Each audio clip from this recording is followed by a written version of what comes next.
PM na! Mga good news, at bad news. Lilinawin, sisimplihan, pagagaanin, pasasayahin natin. ATM. Anong take mo tuwing hapon? Kasama sina Maan Macapagal at Sandro Ochiona. ATM. Anong take mo? Dito lamang sa solid na DZMM Radio Patrol sa Istrenta at DZMM Teleradyo.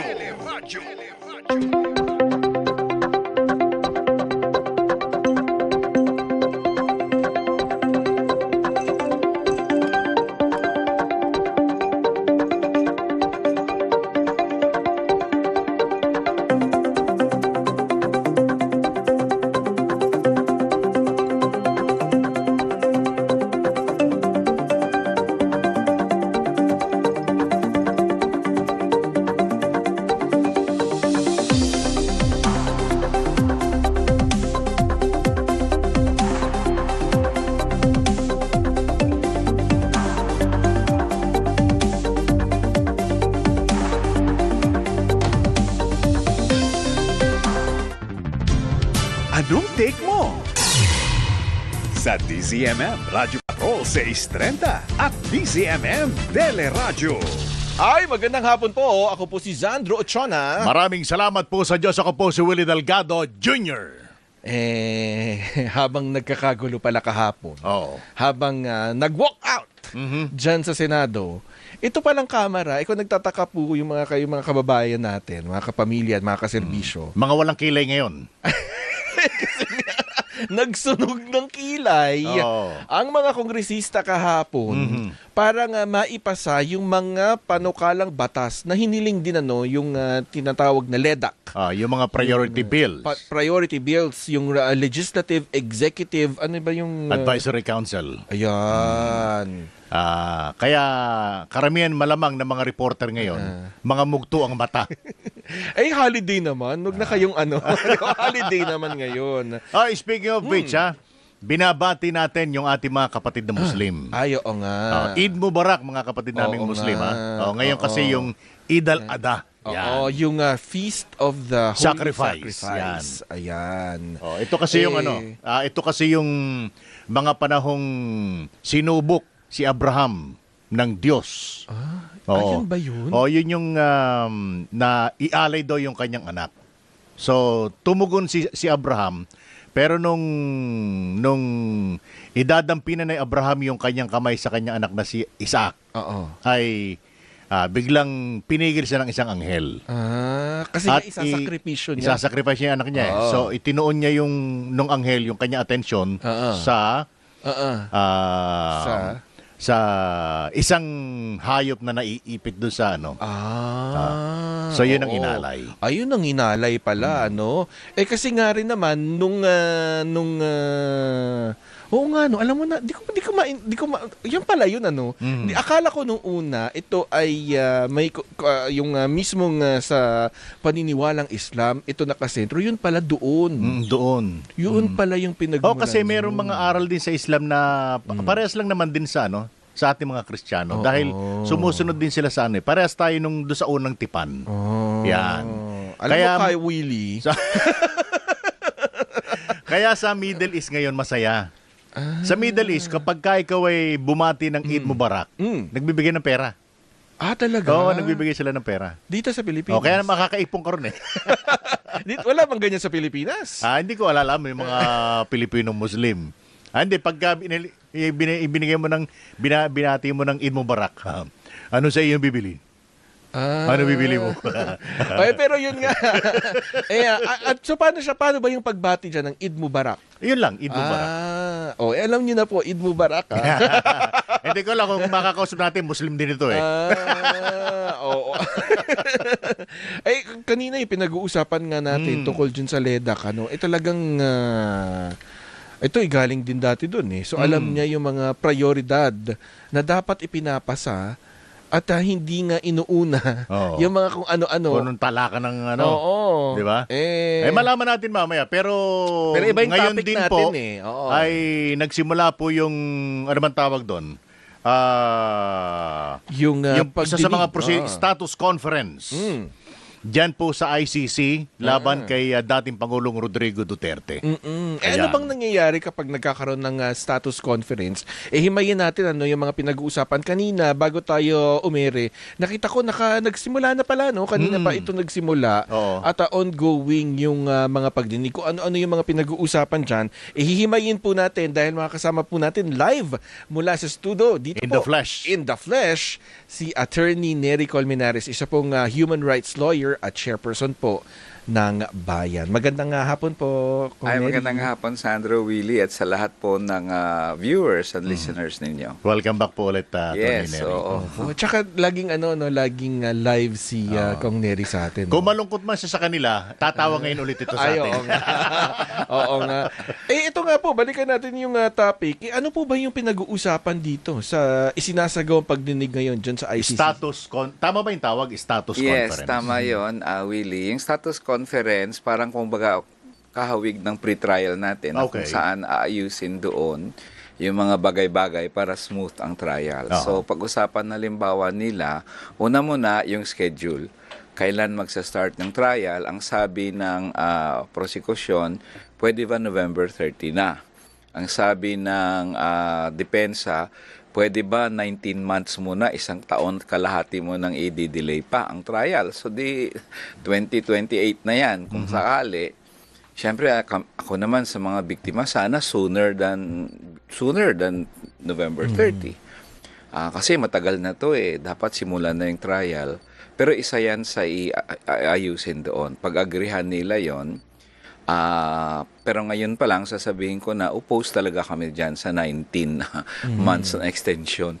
Baliktad dito Ang normally pag nakakulong ka, ikaw yung humihingi ng speedy trial Dito baliktad kami na mga complainants. The second topic there, of course, syempre yung mga witness, ilan bang mga witness na i-present nyo para maayos na natin. Ilan ba sa'yo? Gaano katagal ang niyan, testimony niyan? Ano bang mga sasabihin niya in general. So, ayusin nila yan. At syempre, pangatlo, yung mga ebidensya na ipipresent, pwedeng mag-stipulate doon. O kaya, sabihin na, yung nag-agree na ang prosecution at yung depensa na, halimbawa, sabihin ng prosecution, the fact na presidente si President Duterte, hindi na namin kailangan mag-submit ng ebidensya, no? Siyempre, sabihin ng depensa, sige, okay na yon, stipulate na natin yon na hindi. So, may mga bagay na nag-agree na yung dalawa, hindi na kailangan i-prove, therefore, makakat yung trial dates, di ba? So, yun yung isang pag-uusapan nila doon, mga ebidensya or mga facts na mag-agree na sila. At pangapat, syempre, ang isa doon, yung lengguwahe. Ano ba ang mga language o ano ba ang, how do we speak here? So, meron bang English? Meron bang Filipino? Merong Cebuano, halimbawa? Depende na yan sa usapan nila. So, they can agree na ito ang i-translate, halimbawa. So, more or less, yun ang status conference at pag-uusapan doon, paano maayos at smooth para pag magsimula na yung trial, dire-diretso na kayo doon sa trial. Yung ba mga parang, kung rules matatawag ito ba'y sariling rules ng ICC or meron sa panig ng prosecution, meron sa panig ng depensa na katulad nung nabanggit nyo kanina, pagsasalin sa lokal na lengguwahe, kung dito sa Pilipinas, Tagalog o Bisaya o kung ano pa man. Yung status conference, rules siya ng ICC. Okay. Wherein, i-consult ng korte ang tatlong partido, ang prosecution, yung depensa, at yung biktima. Consult, tapos mag-agree ang lahat. Agree na tayo halimbawa, November 30 yung trial natin, then we will hold it every month, halimbawa, or every 2 weeks, etc. So, yan, depende sa pag-agreehan nila, yun na yung daloy ng trial para mabilis na. So, pero based yan sa rules ng Rome Statute. Anong magiging primary role ng mga testigo? Kasi dito sa atin, pagka pinag-usapan yung mga litigation, especially sa mga criminal procedures, Napakahalaga ng testigo eh. Yes. So, yung mga sinasabing pwede maging testigo laban kay dating Pangulong Duterte, ano yung magiging primary role nila doon? Well, ang testigo, kasi tatlo ang prosekusyon, sa side halimbawa ng prosekusyon. Ang unang ipoprove ng prosekusyon ay yung elements ng crime against humanity. No? So, apat yon. Ang una ay widespread or systematic. Hindi ko alam, parang hindi nag-agree ang depensa dito kaya ipoprove talaga yan. Kasi sabi ng depensa, hindi naman malaganap yung patayan. Parang ilang lang, lugar lang, di ba? The second element na ipoprove is that against civilian, so, siguro naman wala namang contest yan. Hindi na kailang i-prove yan na civilian naman yung mga pinatay, di ba? At pangatlo, yung as a pursuant to a policy. Bisa mo may patakaran. Yun, bakbakan yan. Kasi sabihin ng depensa, wala kaming patakaran. Sabihin ng prosecution at namin, meron. Okay. So, may witness yan na magte-testify na patakaran talaga yan. No? Halimbawa, sabihin halimbawa lang, hindi natin alam kung sinong maging witness yan. Halimbawa, sabihin ni Colonel Royina Garma, siya ang witness ng prosekusyon, halimbawa. O hindi sabihin niya, hindi policy talaga yon, inutusan kami. Halimbawa, ganon. So, pang-apat, syempre, with knowledge of the attacks. O alam ni President Duterte. So, siguro, ipakita ang mga witness na nagsasabing alam niya talaga, o kaya yung mga video or mga media reports, malay nyo, mapatawag kayo ni Sandro doon sa ICC to testify na nandun kami sa press con nung sinabi niya yung kill, di ba? Mga ganon. So, of course, ang depensa, may witness na rin sila para kontrahin yon. So, Dito sa atin, ang prinsipyo ng sa criminal procedure, yung burden of proof nandoon sa mga nagbibintang yes. Di ba kadalasan? Yes. Paano ba dun sa ano? Paano ba Pareho ba? Ganon Same na, lang din? Ganon na ganon. So, the prosecution submits their own evidence, ipoprove nila, kung baga sa atin beyond reasonable doubt, ipoprove nila na yun. Ay ganon talaga ang nangyari. Okay, kasi dati, may mga nag-imbestiga na dito long time ago, di ba? Mga prosecutors. So, parang ipiniresenta ito sa ICC. So, parang ang burden of proof ngayon nandoon sa nandoon sa depensa. Hindi. Sa trial itself, ito na yung trial. Okay. Sa trial itself, ang prosecution ang may burden of proof na ipakita na crime against humanity were committed, and secondly, na may order. Ito ngayon yung laman sa confirmation of charges, kung napansin nyo, ang sinabi may order, may common plan at may order to kill. Tapos pinatupad yun inutos yun ni President Duterte, pinatupad nila Senator Bato, etc. So, burden talaga yan ng prosecution. Confident ba tayo na yung mga kinuwang pwedeng tumistigo against President Duterte hindi bumaliktad? Dahil alam naman natin yung mga kinuha, mga dating tauhan din niya. Mga tauhan din ito Well, ang mga posibleng witness, hindi naman natin alam kung sino talaga yung posibleng witness ng prosekusyon. Yung posibleng witness, hindi lang nanggagaling sa tauhan niya. Marami pa dyan mag-corroborate na rin ng mga widespread. You don't need an insider to corroborate that. Halimbawa, nag-utos siya publicly, kill. Hindi mo naman kailangan ng insider yan. Marami nakanood yan So, pero kung babaliktad o hindi babaliktad, na siyempre lahat yung testigo, pwede talagang matreten yan Pwedeng bilhin o kaya takutin. So, ini-ensure lang ng ICC palagi na ang witnesses, ang protection at security ng mga witnesses and even ng mga biktima ay assured. At hinahanap talaga ng ICC na hindi mapahamak ang mga witnesses na ipipresenta doon. So, I am very confident naman na many of the witnesses will attest for the prosecution and the victims. In fact, tingin ko, kaya nga ina-avoid ni President Duterte ang trial kasi alam niya na pag may trial na, delikado siya. Oo, wala akong maisip kasi na ano bang ebidensyang ipipresent niya doon para sabihin wala siyang kinalaman sa drug war.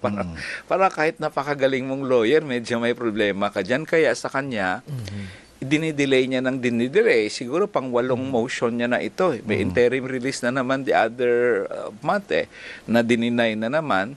Tapos ngayon, gusto niyang 19 months, no? 19 months na delay. So, 2028 magsimula ang trial.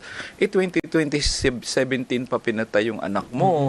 2028 na, hindi pa nagsimula ang trial. So, pero that's the tactic ni President Duterte. I-delay ng ang trial kahit na nakakulong siya. Ayaw niya ng normal na ginagawa ng isang nakakulong, na inosente syempre, na dinidemand niya ang speedy trial para matapos na ito, makalaya na ako, ma-prove ko ng ako ay inosente, makalaya na ako dito. So basically, yun yung yun yung tactic nila ngayon. And I'm sure malakas ang ebidensya talaga ng prosecution at ng mga biktima labang kay President. Hindi kaya dumidelay-delay, hindi pa sila sinasagot nung kanilang mga nililigawan na testigo na posibleng bumaliktad kung sakasakali. Well, hindi ko alam kung may sinong nililigawan nila, pero dapat mabanggit na yan sa confirmation of charges na ito, may 10 kaming testigo. Pero yun pa man, kahit may testigo kang mahanap doon, magte-testify ang testigo na hindi alam ni President Duterte yung patayan na yun. Wala siyang kinalaman doon. Parang ang hirap magharap ng testigo na yan kasi kung naaalala niya sa confirmation of charges, ang depensa ni President Duterte, walang order, walang common plan, wala akong order. So, nung tinanong, ano yung mga patayan na yun, gawa lang yun ng mga pulis. So, ibig sabihin, yung mga pulis na yun ang pumatay, pero hindi ko inutusan yun. So, basically, nilaglag ni President Duterte yung mga pulis at si Bato. In fact, pag ganun ang depensa ni President Duterte, si General Bato ang matatamaan dyan kasi siya ang may direct command sa PNP. So, hindi naman pwedeng gawin yun na... So, ang ipoprove naman ni Senator Bato dyan, hindi siya umutos, hindi siya nagutos. Pero sa tingin niyo, hindi po gagawin yun na depensa ng kampo ni dating Pangulong Duterte? Ginawa niya sa confirmation of charges. Sabi niya, itong mga acts na to, gawa lang to ng mga pulis. Nasa Hague ako noon, medyo nagulat ako doon kasi for a long period of time, sinasabi niya sa mga pulis, gawin nyo yan, ako bahala sa inyo, ipapardon ko, amnesty ko kayo, magpapakulong ako para sa inyo. Ay ngayon sinabi niya, hindi, gawa nila, hindi ko inutos yun. So medyo, kaya quid daw ang mga pulis na sumusunod kayo sa order. At yun din kaya yung dahilan, kaya nagtatago, ano? Hindi kaya, bakit nabago yung tono ng dating Pangulo? Hindi kaya dito pag-usapan yung edad na parang lumalabas. Hindi, nagiging ulyanin na eh. Ako naman, kay ulyanin siya o hindi siya ulyanin, kay matanda siya o bata, syempre yung depensa mo sa isang criminal case, ituro mo sa iba, di ba? Hindi nga, what if ito yung gamitin ng depensa? Lalo na kung Neri, kasi diba yung handwriting di ba? Yes, oo. Pinakita yung handwriting, tapos yung lagi daw siyang natutumba. Actually, natutumba na rin ako ngayon, Sandro. At yung penmanship ko hanggang ngayon, hirap nga ako pumasa sa bar dati kasi pangit ng penmanship ko. Anyway, 2 beses na nasalang yan. Nagkaroon ng independent panel. Hindi sila sabi naman ng independent panel, tumatanda naman. Lahat naman tumatanda. But is that sufficient to say unfit for trial? Sabi ng independent medical experts, hindi sufficient. Kasi kung yun lang naman pala, o di lahat ng matatanda dyan sa bilibid, di release na sila. Kasi kaya may kaso sila, may mga alam akong mga kinasuhan ng graft and corruption dati, 80 anyos na 90, alam nga namang iligtas mo na yun, di ba? So, ngayon, ang gusto lang ng depensa doon, hindi, dapat mag-appoint din kami ng medical expert namin. Sabi ng korte, ang hirap pag ang independent medical experts natin, mula sa prosekusyon, mula sa biktima, at mula sa depensa, paano naging independent yun? So, kumuha talaga sila ng independent panel na walang pakialam kay Duterte. Hindi naman nila kilala yun. So, yun ang mga doktor na geriatrics ata, at saka iba't ibang expertise. Na in the end, sabi nila, everybody's getting old. Of course, may malilimutan ka. Malilimutan mo kung saan mo nilagay ang susi mo kaninang umaga, di ba? Minsan nga ako nalilimutan ko, kumain ba ako ng tanghalian kanina? But it's not sufficient na para sabihin mong unfit siya for trial. Hence yung ruling na sinasabing fit at magtuloy-tuloy trial, na. di ba? Tuloy tayo. So, sa kabila ng edad niya, fit talaga siya. Yes. Kasi may kilala ko, bata pa, unfit eh. Sino yan? Unfit for trial. Sino yan? Unfit to hold office. I like that. Ginulat mo kami ni Sandro doon. Akala namin, sobra naman. Wala mag-i-strike ha, wala mag-i-strike. No? Kasi uso ngayon ang strike eh. So, yeah, so na-resolve na yan. Ni-raise naman nila last month ulit. Tapos, di ba, meron silang interim release, may fit for trial. So, dininay na ng court yan. Tsaka lalong i-deny ngayon ng court yung mga interim release na yan. Kasi nakita nila paano si General Bato tumakas eh. Nga ang lakas pala ng support nito, di ba? So, siguro isipin ng court, naku, pag mag-interim release dito, hindi na babalik yan. Kasi they're capable of escaping. And of course, pagtingin mo, dihado ka sa trial. So, napasama pa. Oo, napasama pa. Napasama yung ginawa ni General Bato kasi it proved to the ICC, pag humingian si General Bato o si President Duterte, mahirap pala to kasi capable silang tumakas at alam nila na para sa amin kasi they really did it, ginawa nila yun. Alam nila mahirapan sila sa trial, so tatakas na lang talaga yan, lalo na hindi naman nila kinikilala ang jurisdiction ng ICC. Ang madali lang naman sabi, tumakas ako kasi wala namang jurisdiction yung yan. So, the more reason na hindi i-grant yung mga interim release na ito. Lalo magagalit si Digong kay Bato. Ikaw na nagsipatay ng mga ito eh. Ako ngayon nakakulong tapos nung huhulihin ka, tumakas ka pa, dadamay tuloy ako. Hindi, tsaka sinabi niyo, di ba, alagaan niya si tatay? Gusto niyo samahan doon? O asan ngayon? Wala na. Oo nga nangako siya dati na alagaan niya. So ito, libre na, libre pamasahe, libre tulugan, libreng pagkain para maalagaan niya. In any case, I really hope the trial will continue na this year para hindi na talaga mabinbin yung matagal nang hinahanap na hustisya ng mga kaanak. Pero what's the reaction in general, especially ng mga pamilya ng mga biktima, yung apila ng asawa ni Bato na wag siyang dalin sa dihig? Well, siyempre maintindihan natin yung apela ng asawa kasi asawa niya si Senator Bato, naintindihan naman natin yon. Pero siyempre, on the other hand, sa korte naman, paano na yung apela din sa hustisya? Yes, so, hindi ng isa, libo-libo na mga nanay ng anak pinaslang. Yung mga anak na ang magulang pinaslang, libo-libo yun eh. So, mahirap kasing tingnan mo lang sa ganong level eh. Pangalawa, ang sabi doon sa letter na yon na nabasa ko, na weakness yon, na mahina tayo na klaseng bansa pag sinabi nating hindi natin kayang i-prosecute dito sa Pilipinas. In the first place, kaya final sa Hague yung sa ICC, noong 2018 kami nag-file eh. Kasi noong 2018, nang tinanong ako ng kaanak ng biktima, pag finailan natin si President Duterte dito, madidismiss lang yan. Kasi immune from suit ang presidente.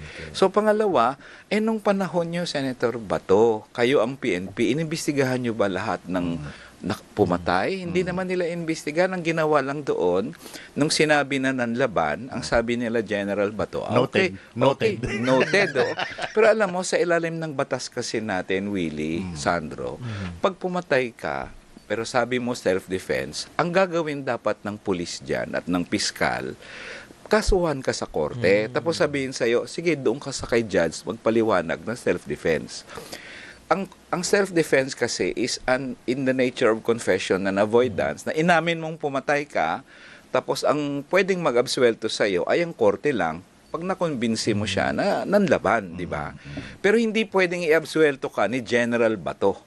Okay bata, nanlaban pala, sige go, okay ka na. Hindi pwede yan sa batas natin, dapat kinasuhan nila ang mga pulis na pumatay noon, kahit nagkiklaim na self-defense. At yung blanket na mismong sinabi ng dating Pangulong Rodrigo Duterte, ito ay sapat para masabing nagkaroon ng crimes against humanity. Yes, widespread yun or systematic eh. So, basically, widespread mula apari hanggang hulo, and systematic dahil galing sa system, galing sa presidente, policy. So I think mapoprove namin yun sa ICC.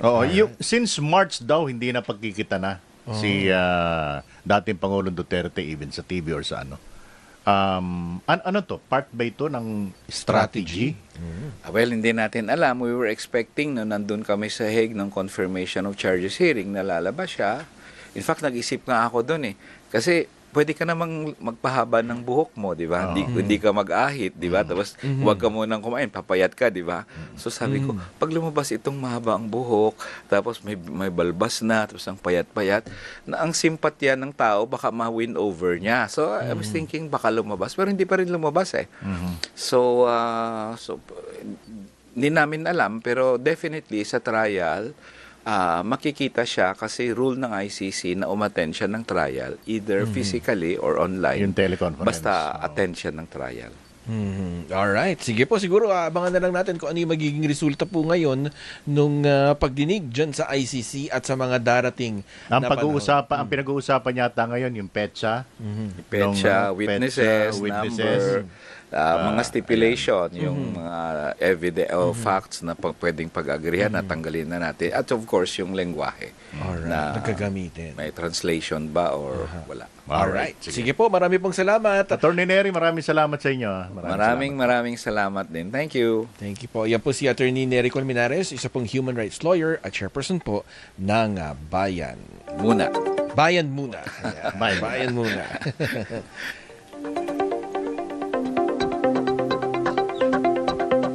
Okay, paano kuyang? Magbabalik ang ATM. Anong take mo?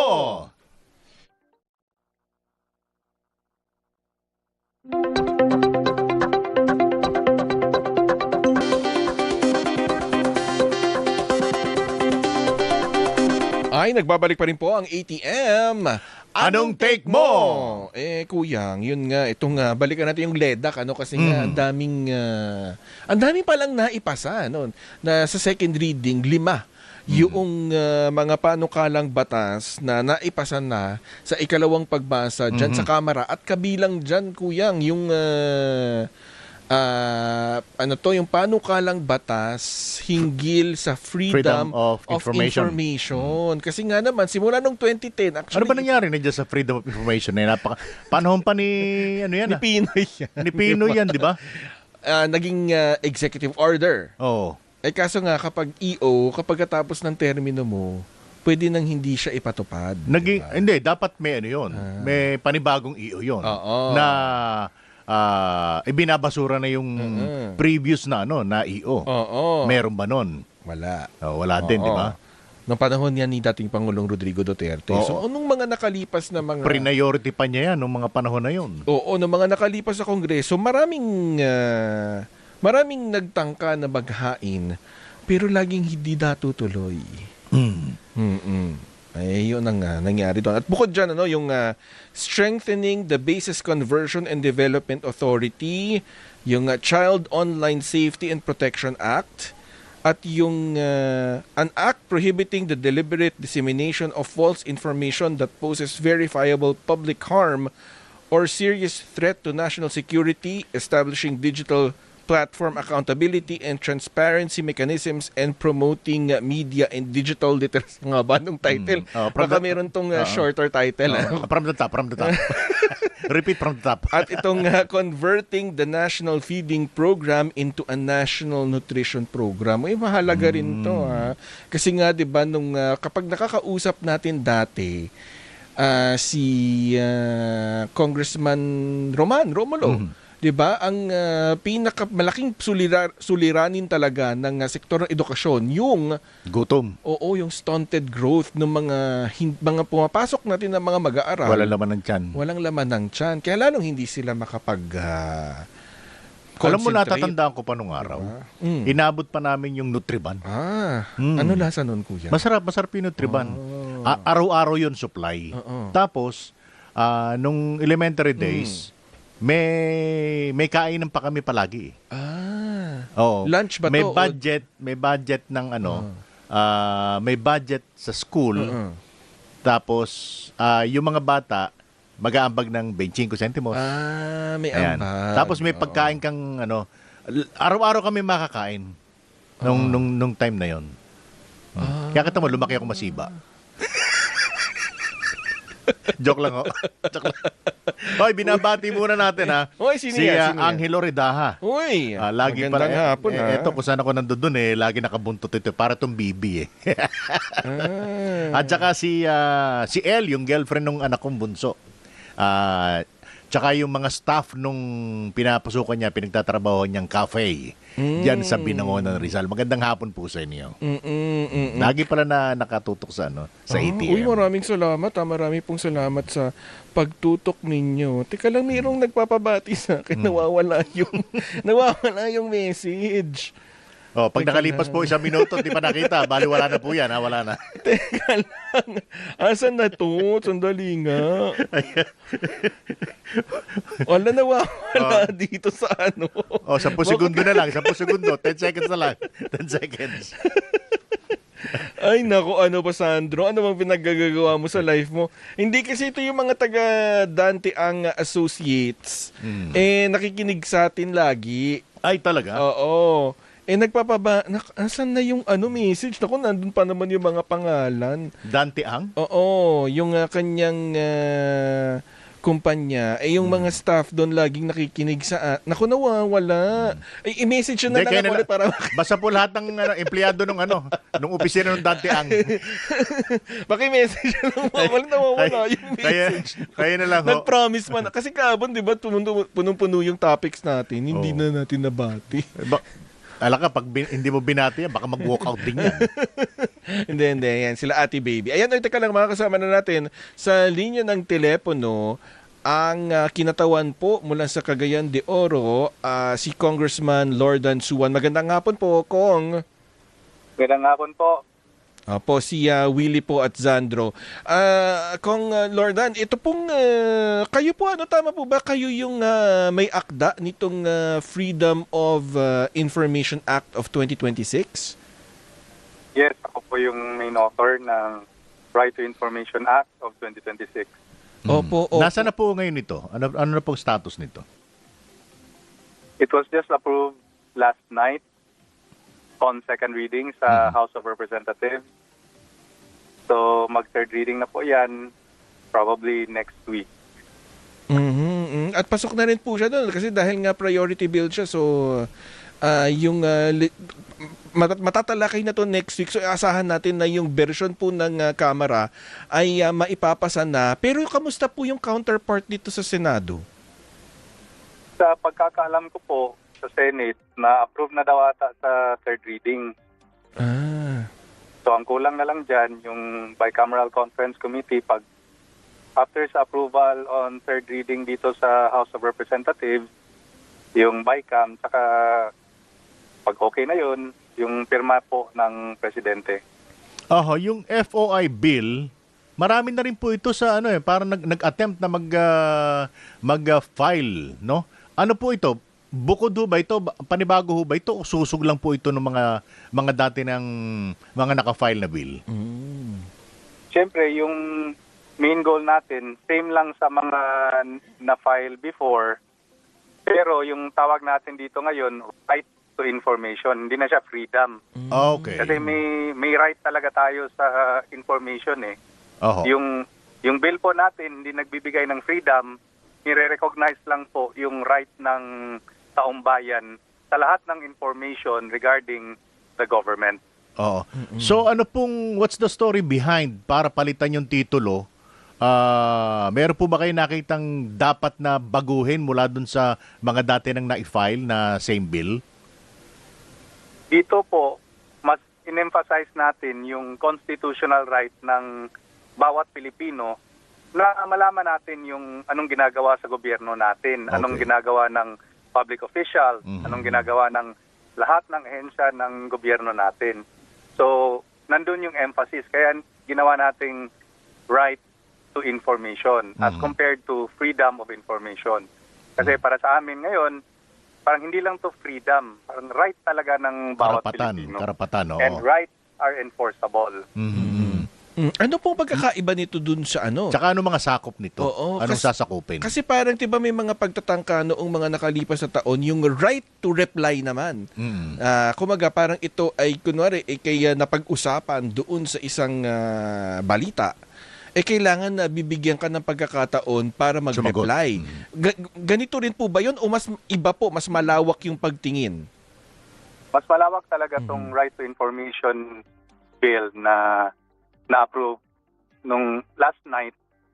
Kasi sa lahat ng branches of government na to nag-a-apply eh. Yung Freedom of Information kasi, yan yung Executive Order number 2 series of 2016.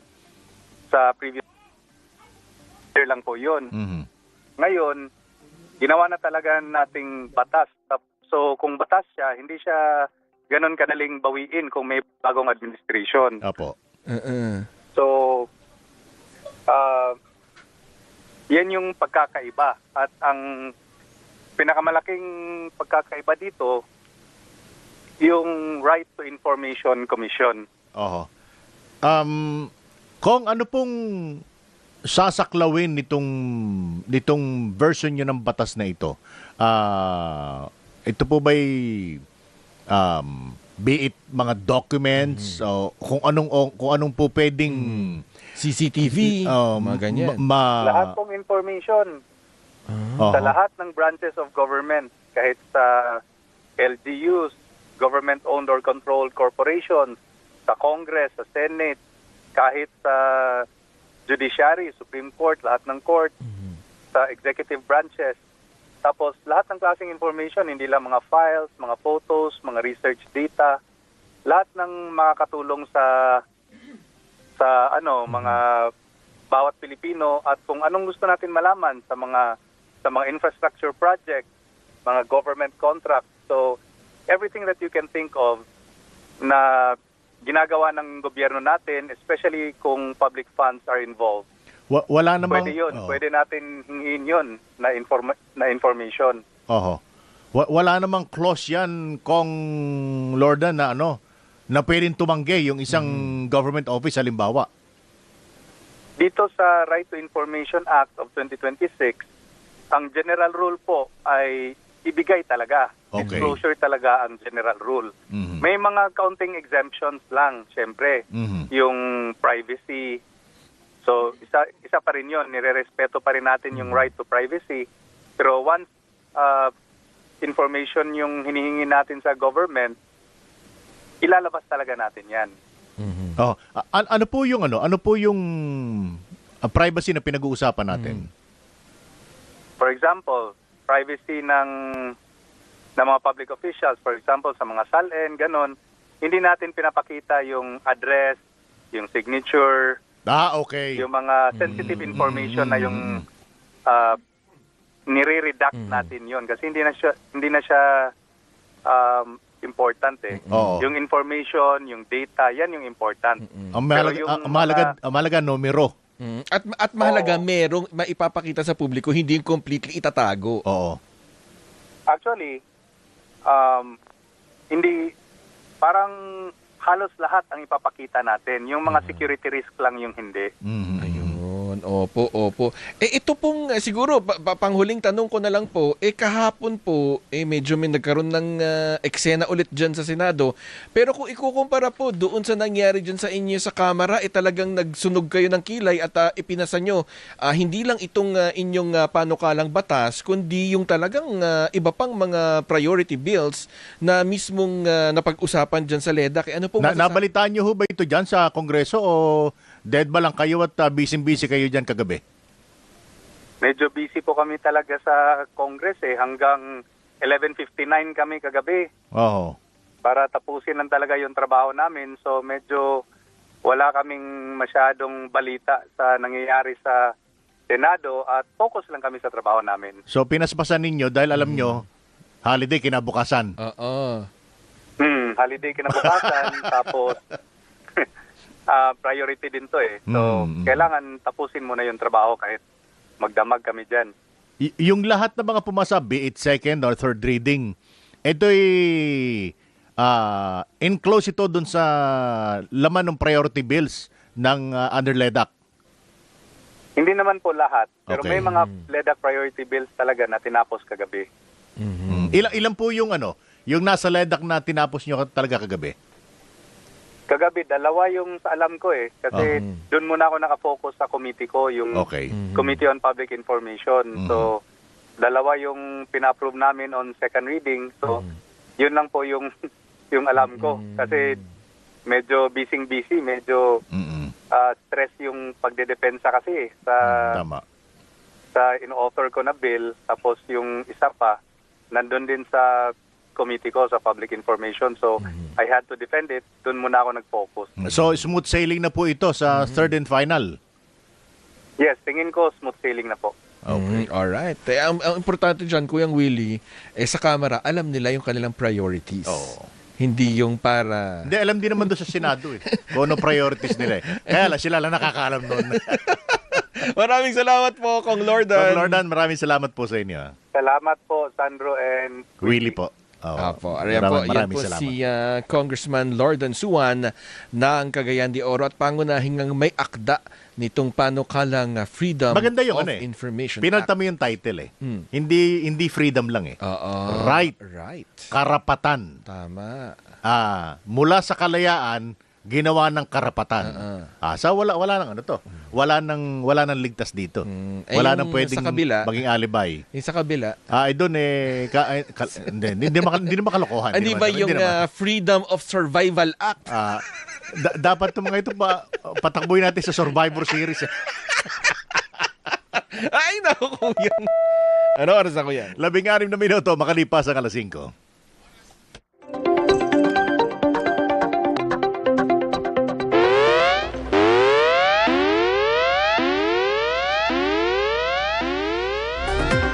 Okay, Kuyang, kumuha tayo ng report. Sino ba yan, Kuyang? Unang status conference dating Pangulong Rodrigo Duterte sa International Criminal Court nagsimula na. Narito ang balitang kumpirmado, sigurado, hatid ni Radyo Patrol, Jom Garner. Jom. William Zandro, umarangkada na nga ang unang status conference para sa kasong Crimes Against Humanity ni dating Pangulong Rodrigo Duterte sa International Criminal Court. Sa pangungunayan ng ICC Pre-Trial Chamber 3 judges na sina Judge Joanna Corner, Judge Ibong Paek at Judge Nicolas Giliu. Hindi humarap si Duterte sa status conference ng ICC matapos niyang i-waive ang kanyang karapatang humarap at payagan ang kanyang legal team na kumatawan sa kanya. Humarap naman sa unang pagkakataon ang prominenteng British lawyer na si Attorney Peter Haynes bilang kanyang bagong lead counsel. Matatandaang pinalitan ni Duterte si Attorney Nicholas Kaufman at Dov Jacobs bilang kanyang lead at associate defense counsel. Gaya ng inaasahan, ilan sa mga unang tinalakay ay kung kailan magsisimula ang trial ng dating Pangulo. November 30 ang petsang inirekomenda ng prosecution para simulan ng trial ni Duterte para makumpleto ang disclosure ng mga ebidensya. Gate naman ni Haynes o ng depensa, sa susunod na taon na lang simulan ng trial dahil kailangan umano nila ng 3 buwan para mapag-aralan ng mga ebidensya at ang mga gagawin nilang hakbang kaugnay ng trial. Natalakay din ang pangangailangan na ihanda ang mga interpreter sa wikang Tagalog at Ingles dahil na rin sa hindi sanay yung mga biktima at witness sa salitang Ingles na ginagamit sa trial. Aabot naman umano sa 60 to 70 ang bilang ng mga witness ayon sa prosecution. Nabanggit din ang halos 200 speeches na kasama umano sa mga documentary evidence ng prosecution. Dahil sa dami ng mga isyong tatalakayin sa status conference, hinati ito sa 3 bahagi. Una na dyan yung kaninang 3:30 p.m. to 5 p.m. na katatapos lang dahil may 30 minutes delay. At mamaya, sisimulan niyang 5:30 to 7 p.m. at 8:30 to 10 p.m. At yan ang balitang kumpirmado, sigurado. Ito ang Radyo Patrol, Jom Garner, EDMM. Maraming salamat, Jom Garner.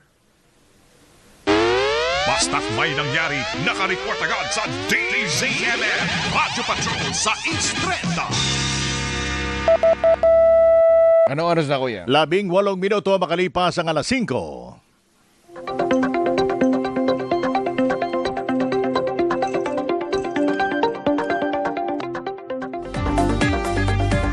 Ito, Kuya, yung susunod nating makakausap, pwede nating tanungin sa kanya, no? Kung ano yung mangyayari dyan sa Senado. Matapos na nga itong mga eksena. Kasi ako, tingin ko, Kuya, yung nangyari kagabi, ay ito'y preview na nung kung ano yung mga susunod na maaaring mangyari sa mga darating na linggo at buwan dyan sa Senado. Pangalawang beses na ito sa Senado, yung walkout. Yung una, yung impeachment ni dating Pangulong Joseph Estrada. Tanda mo yun, di ba? Oo, na may Nagkaroon ng sumayaw pa walkout. nga. Oo, May sumayaw si Tao. Kilala niyo si tao? Hindi niyo kilala yun. Ayun pala initials niya, no? Si tao. Tessie Aquino, Tessie Aquino Oreta. Si tao. Kung tawagin sa si tao. Ito, kausapin na natin si Professor Edmond Tayaw, isa pong political analyst at professorial lecturer mula sa San Beda University Graduate School of Law. Magandang hapon po, Prof. Edmond. Prof. Edmond, good afternoon. Magandang hapon po sa inyo at sa mga tagapakinig. Opo. May katwiran ba yung nangyaring walkout kahapon sa Senado? Nakita nyo naman yung palitan ni Senators Alan Peter Cayetano, Senator Marcoleta, at ni Senator Soto. No? At hindi natin may kakaila yung minamaliit na One Ball University na senador, siya yung naiiwan. siya yung merong expertise when it comes to parliamentary rules. At yan ay napaka-importante sa pagpapatakbo ng legislature. No? Kasi kung walang parliamentary rules, walang, ang tawag dito, walang mariresolba na mga issue at mga policy issues na dadaan sa kanila. At yun mismo, yung mismong procedures ang pinag-uusapan kahapon. At tila, hindi tila ang lumalabas, ipinipilit nilang baguhin yung rules na yan at inihahalin tulad nila doon sa panahon ng dating senador at ngayon Representative Leila de Lima na merong ganong hakbang. Pero panahon kasi ng pandemic yon. At nung panahon na yon, inaalaw yung video conferencing for purposes of participation. Pero iba yung voting kasi. No? Lalong-lalo na kung ang ina-anticipate nila ay yung impeachment proceeding, hindi pa pwedeng hindi ka pwedeng nandun physically in person. Kasi hindi ka lang senador noon huwes ka din. At kailangan mong makita first hand yung mga ebidensya at mga witness na ipipresenta ng prosecution. Ganito na lang, Willie Sandro. No? Halimbawa, ikaw nakikipag-usap. Siguradong alam mo yung difference nung kausap mo in person kaysa yung kausap mo virtually o nasa telepono, no? Kasi nakikita mo yung facial expression, so na-judge mo yung ang tawag dito, pinanggagalingan ng witness. At ganun din pagdating sa concrete evidence, no? Madali mong ma-size up yung extent yung bigat ng concrete evidence na ipapakita. Kaya kahit saan mo tignan, technical, procedural, and substantive, wala sa lugar yung ipinipilit nila na i-allow yung video conferencing. At halatang-halata na ito kasunod pa din nung kanilang plano na siguruhin na sila ang may control ng Senado. Isa pa ring importante dyan na dapat yung presence nandoon. Yung body language, napakalaga nun. Yun nga yung sinasabi ko, kapag ikaw, lalo na kung merong testimonya, titingnan mong mabuti. Alam mo, walang pinag-ibayan. Halimbawa, alam natin, laging tinutulig sa, alam mo, itong mga DDS, talagang hindi mo na maintindihan kung paano reaksyon mo, kung matatawa ka, maiinis ka, Kasi, kaya ko nabanggit yan, tingnan ninyo yung comparison kay Gutesa doon sa ini-insist nila na 18 marino at saka dito kay Madriaga. No? Sabihin na natin na kriminal ito si Madriaga, wag na nating sabihin akusado pa lang. Pero ang layo kapag tinimbang mo yung pagiging testigo nila. No? Nung kinausap si Gutesa, hindi niya alam kung ano isasagot niya at ang sumagot si Senator Marcoleta at halatang-halatang nag-abogado sa kanya. Ito namang pinalalabas nilang 18 marino na sa kaduluduluhan hindi naman pala marino at karamihan sa kanila dishonorably discharged pa. Nung kinakausap din, hindi rin nila alam ang isasagot. Nagtitinginan sila at sa kaduluduluhan, yung abogado din ang sumasagot at higit sa lahat. No? Dahil nga 18 sila, bakit hindi sila pumayag na isa-isa silang kakausapin? Kasama sa procedure 'yon, bago mo tanggapin, ang isang ebidensyang ipinipresenta. Ganon din kapag ikaw merong isinampang regular na kaso sa piskal. Titingnan muna ng piskal yung mga ebidensya na ipipresenta mo. Isa-isa 'yan, Kaya halatang-halata mo na hindi nila alam kung ano yung sasabihin nila. Kumbaga, conscious sila na kailangan pare-pareho sila ng sasabihin. Pagdating kay Madriaga, hindi siya tumingin sa abogado niya nung nagsasalita siya. Alam niya dire-diretso. Kahit bali-baligtarin mo yung kwento. Prof, pwede bang sabihin napaka-unparliamentary? Yung parang kinukutya mo yung mga yung colleagues mo na walang Dahil kasi abogado. Walang knowledge pagdating sa batas. Sa rules. At dagdagan ko na rin yan, Prof. Hindi ba kaya nila ginagawa itong lahat ng ito ay dahil kailangan nilang magmadali dahil posibleng may maglabas ng panibagong warrant yung sa tatlo nilang mga miyembro. Senator Erwin, di ba? Ganun na nga. Actually, kahit na nga hindi pa maglabas ng panibagong warrant, critical kasi yung isang miyembro nila, si Senator Bato. At obviously, hindi naman na magpapakita yan ulit, So kahit nakalimutan na muna natin yung mga bagong warrant na lalabas. Kalimutan muna natin yun. Yun lang isang numero, problema na yun kasi lalabas 12 lang sila at 11 yung kabila. Napaka unstable nung ganong sitwasyon, So sa madaling sabi, hindi nila kontrolado. Lalo na tama nga halimbawa, lumabas yung warrant of arrest nung 4 pa. Actually, hindi nga lang 4, 6 ata sa kanila, yung tinatayang magkakaroon ng kaso. At yung kasong inaasahan na ipapataw dito sa mga ito, plunder. Ang kasong plunder, walang bail yan, At dahil walang bail, ibig sabihin, ang tawag dito, huhulihin ka kaagad at ikukulong. So obvious, nangangarag na sila.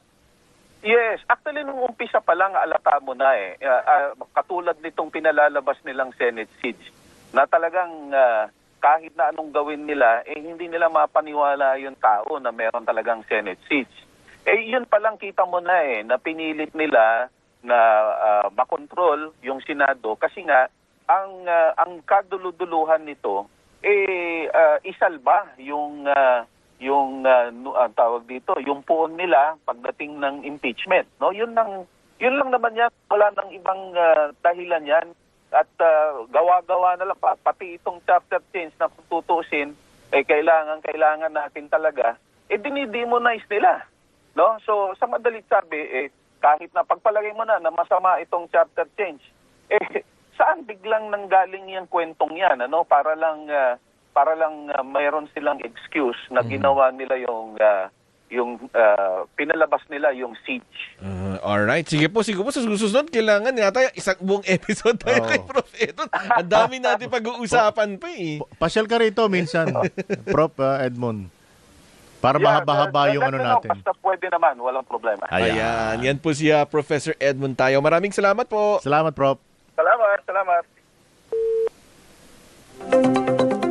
Paano kuya, ang susunod na sa radyo at digital TV ang Arangkada Balita kasama sina Jack Batallones at Maan Makapagal.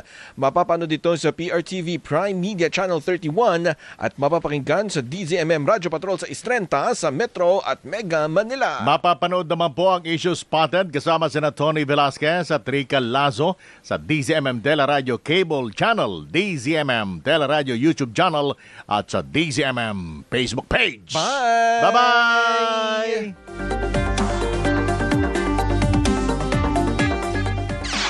ATM. Anong take mo sa DZMM?